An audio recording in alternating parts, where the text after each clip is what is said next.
नमस्कार, हल्ला बोल टीवी देख रहे हैं आप। मैं हूं आपके साथ प्रियंका। देखिए 15 से 20 जनवरी तक बीपीएससी को वैकेंसी भेज दी जाएगी। इसकी जानकारी आज ही शिक्षा मंत्री सुनील कुमार ने प्रेस कॉन्फ्रेंस करके दी है। क्या ये पूरा मामला, इस विषय पे आपको और भी ज्यादा जानकारी देंगे हल्ला बोल टीवी के संपादक दीपक शर्मा।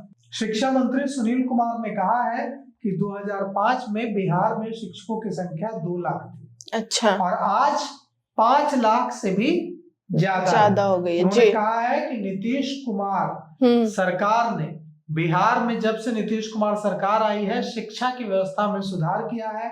और उन्होंने कहा कि 2005 में 4,000 करोड़ का बजट था, आज 70,000 करोड़ से ज्यादा का बजट हो गया है जी। हम गुणवत्तापूर्ण शिक्षा देने के लिए काम कर रहे हैं जी। उन्होंने कहा कि हाल ही में कैबिनेट ने 7 निश्चय 3 पास किया है और शिक्षा पर विशेष ध्यान दिया जाएगा। इसके तहत हर ब्लॉक में एक मॉडल स्कूल खोला जाएगा, हर ब्लॉक में एक डिग्री कॉलेज खोला जाएगा।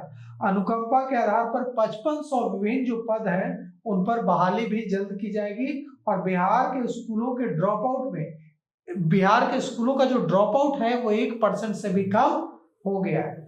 शिक्षा मंत्री सुनील कुमार ने कहा है कि शिक्षकों को काफी सुविधाएं दी जा रही हैं, उन्हें ट्रांसफर भी मनचाहा दिया जा रहा है। अच्छा। इस पर उनसे पूछा गया, पत्रकारों ने पूछा कि लेकिन शिक्षक तो रील्स बना रहे हैं, तो ऐसे में पढ़ाई पर कितना ध्यान देते होंगे? तो उन्होंने कहा कि बेहतर काम भी कर रहे हैं शिक्षक, लेकिन जो गड़बड़ी करेंगे, जो रील्स बनाएंगे, जो अपने काम पर ध्यान नहीं देंगे, बच्चों की पढ़ाई पर ध्यान नहीं देंगे, उन पर सख्त एक्शन भी लिया जाएगा जी।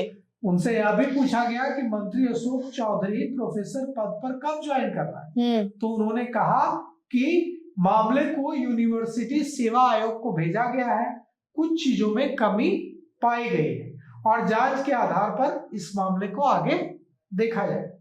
उन्होंने कहा है कि जो भी रील्स बनाएंगे या जो भी इस तरह का अपने कार्यावधि के दौरान जो अगर इस तरह का सोशल मीडिया पर एक्टिविटीज करेंगे, उनके खिलाफ एक्शन होगा। शिक्षा मंत्री सुनील कुमार ने कहा कि बच्चों के भोजन की व्यवस्था को और बेहतर बनाया गया है, मध्याह्न भोजन को और रसोइयों का मानदेय भी मुख्यमंत्री ने चुनाव से पहले दोगुना कर दिया।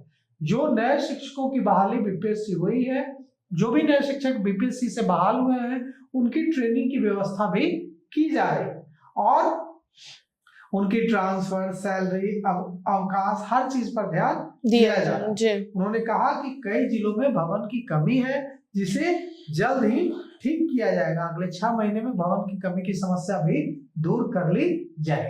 सर, लेकिन हम लोग पिछले साल ही देखे हैं कि किस तरीके से बीपीएससी का काफी एग्जाम हुआ, टीआरई 2, 3 ऐसे एग्जाम हुआ, जिसमें ये पेपर लीक का मामला आया और बच्चे प्रदर्शन पे उतर गए। तो इसको लेकर इस बार सरकार क्या करेगी? देखिए, पेपर लीक के लिए तो देखिए किस तरह से निगरानी अभियान चला रही है, लगातार ईओयू अभियान चला रही है जी। कई ऐसे माफिया पकड़े गए हैं जो सिर्फ बिहार में नहीं, कई राज्यों में वांछित थे, वांटेड थे जी।